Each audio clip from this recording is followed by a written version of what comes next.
para que não sejam impedidas as vossas orações. 1 Pedro 3, 7. Quando o homem se torna frio, indiferente e descuidado, uma das primeiras coisas que irão sofrer é a sua devoção. Quando o homem doente está em declínio, seus pulmões sofrem e assim sua voz. E quando o cristão está em um declínio espiritual, o fôlego da oração é afetado e o clamor da súplica se torna fraco. A oração é o verdadeiro indicador do poder espiritual. Segurar orações é perigoso e de uma tendência mortal. Você deve depender disto. Tome isso como a coisa mais importante, que quando você está de joelhos é quando você está diante do teu Deus. O que o fariseu era e o que o publicano era em oração foi o verdadeiro critério do seu estado espiritual, do estado do coração deles. Você pode manter uma reputação decente diante dos homens, mas é inútil ser julgado pelo julgamento dos homens. Homens veem somente a superfície, enquanto os olhos do Senhor esquadrinham os recantos mais profundos da alma. Se ele vê que você não ora, ele faz pouco caso da sua frequência nos cultos, de sua confissão em voz alta, de sua conversão.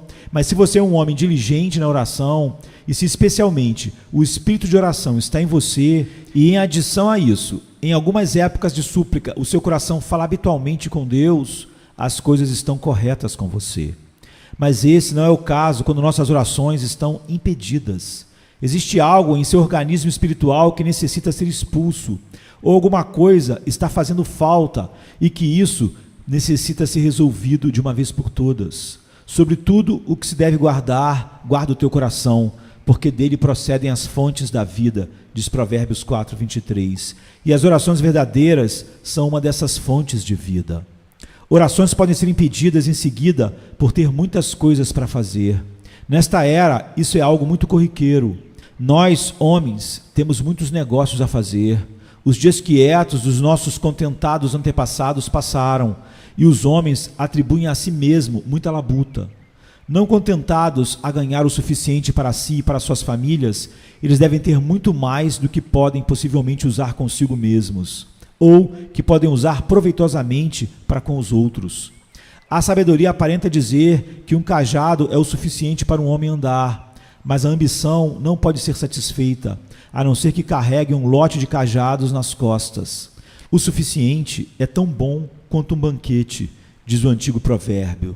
Mas hoje em dia, nem o suficiente e nem um banquete satisfará os homens. Eles devem trabalhar e trabalhar, eles devem acumular mais do que pode alimentar milhares de famílias antes que fiquem satisfeitos. Não, eles nem mesmo estão contentados dessa forma. Muitos homens que poderiam prestar um ótimo serviço à Igreja de Deus se tornam inúteis, pois eles quiseram caminhar por uma nova direção nos negócios que tomou todo o seu tempo livre. Em vez de pensar que seu primeiro cuidado deveria ser como posso melhor glorificar a Deus, seu objetivo, que a tudo consome, é estender os braços como mares e agarrar tudo o que há nos litorais. Milhares, centenas de milhares e até mesmo milhões de libras não podem silenciar a ambiciosa sanguessuga que os homens engoliram, o qual continua clamando: dá-me, dá-me, mais, mais. Muitos adicionam casas a casas, terrenos a terrenos, como se fosse para que eles morassem sozinhos na terra. Ai daqueles cristãos que são infectados por essa mesma febre sobre ganhar mais dinheiro e mais dinheiro. O homem rico na parábola não tinha nenhum tempo para oração, pois ele estava muito ocupado planejando os novos celeiros para abrigar seus bens. Mas ele teve que arranjar tempo para morrer quando o Senhor disse: louco, esta noite te pedirão a tua alma, em Lucas 12, 20. Tome cuidado, eu te imploro, com as ambições de outras coisas, como está em Marcos 4,19, com a úlcera das riquezas, com a insaciável ganância que leva os homens ao mesmo engano do diabo. Pois se isso não lhe traz maldade maior, irá te trazer prejuízos suficientes, e suas orações serão impedidas. Nós ainda podemos nos sobrecarregar no ministério, nós ainda podemos ter muitas coisas para fazer na casa de Deus, e então ter nossa oração impedida como Marta, amontoada com tanto serviço. Nunca ouvi ninguém que esteve tão atarefado com oração. Quanto mais nós trabalhamos, mais deveríamos orar, e a oração deveria equilibrar nosso serviço, ou melhor, esta devia ser o sangue de toda a nossa ação, e saturar nossa vida completamente, assim como o orvalho dos céus encharcou a lã de Gideão. Nós não podemos trabalhar tanto se a oração for proporcional ao trabalho, mas temo que alguns de nós fariam muito mais se tentassem menos e orassem mais. Temo ainda que alguns permitem compromissos religiosos públicos a se sobreporem à comunhão privada com Deus. Eles participam de muitos sermões, muitas conferências, muitos estudos bíblicos, muitos ajuntamentos e sim, há muitas reuniões de oração. Todas essas coisas são boas em si, mas todas elas se tornam nocivas quando limitam nossas orações secretas e privadas. A senhora Howe diz que se os apóstolos estivessem pregando no momento da sua comunhão privada com Deus, ela não iria deixar seu quarto para ir escutar os apóstolos. É melhor estar com Deus do que com Pedro ou Paulo. A oração é o objetivo da pregação. E ai daquele homem que, valorizando mais os meios do que o fim, permite que qualquer outra forma de culto empurre suas orações para o canto. Não pode haver dúvida de que, também, as orações são impedidas por haver muito pouco a se fazer.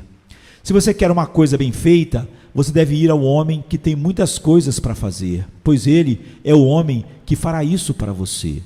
Pessoas que não têm nada para fazer, geralmente fazem as coisas com uma grande quantidade de confusão. De manhã até de noite, eles desperdiçam o tempo das outras pessoas. Eles são os visitantes, os entrevistadores, as pessoas que escrevem parágrafos atraentes sobre homens públicos, muito frequentemente coisas inventadas em seus próprios tolos cérebros. Estes são os propagadores da calúnia, que em muita malícia cospem no caráter de bons homens. Não tendo nada para fazer, eles são contratados por Satanás para impedir e injuriar outros. Se tais pessoas oram, tenho certeza que sua preguiça deve os impedir bastante. O homem que tem que ensinar nas escolas carentes percebe que ele tem que clamar por ajuda para dominar aquelas naturezas jovens e selvagens. A senhorita que tem ao seu redor dúzias de meninas às quais ela deve levar ao Salvador, sente que é obrigada a orar por Jane e Ellen para que elas sejam convertidas a Deus. O ministro, cujas mãos estão cheias do santo trabalho e cujos olhos chegam a falhar com vigia sagrada, percebe que ele não pode fazer nada sem estar perto do seu Deus. Se esses servos de Jesus tivessem menos o que fazer, eles orariam menos, mas a indústria santa é o berçário da devoção. Eu disse que nós devemos fazer muito, e não poderia deixar de equilibrar essa verdade, a não ser que adicionasse que uma grande proporção de cristãos faz muito pouco. Deus os deu riqueza o suficiente para que eles fossem capazes de se aposentar dos negócios.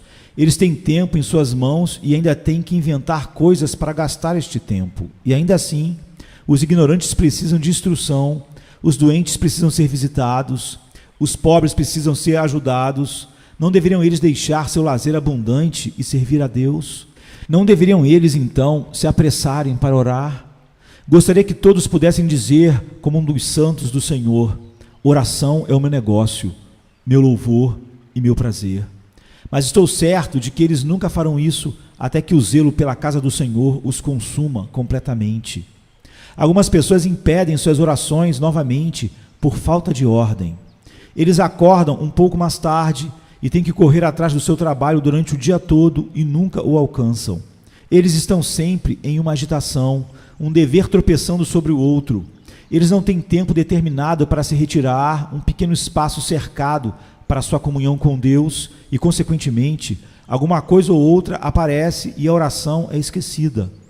Não, acho que nem tanto esquecida, mas sim arrastada e apressada a uma pequena quantidade. E isso não os traz nenhuma bênção. Gostaria que cada um de vocês mantivesse um diário de como vocês irão orar na semana que vem. E assim verão o quão pouco de tempo que vocês passam com Deus das 24 horas. Muito tempo é gasto em uma mesa. Quanto tempo é gasto no trono da misericórdia?